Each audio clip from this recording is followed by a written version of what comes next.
છત્તીસગઢના નક્સલ પ્રભાવિત નારાયણપુર જિલ્લામાં સુરક્ષા દળોને મોટી સફળતા મળી છે. આ એન્કાઉન્ટરમાં અત્યાર સુધીમાં 26 નક્સલીઓ માર્યા ગયા છે. છત્તીસગઢના નાયબ મુખ્યમંત્રી વિજય શર્માએ જણાવ્યું હતું કે નક્સલ પ્રભાવિત નારાયણપુરા બીજાપુર જિલ્લાના સરહદી વિસ્તારમાં સુરક્ષા દળો અને નક્સલવાદીઓ વચ્ચે થયેલી અથડામણમાં 26થી વધુ નક્સલવાદીઓ માર્યા ગયા છે.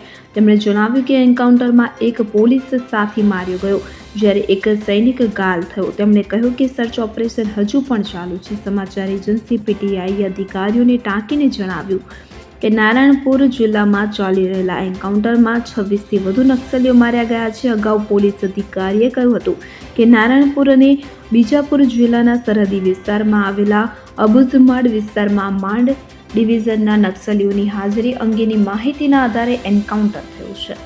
Bureau report CN24 news. હવે જુઓ દેશ દુનિયાની તમામ ખબરો તમારી આંગળીના ટેરવે.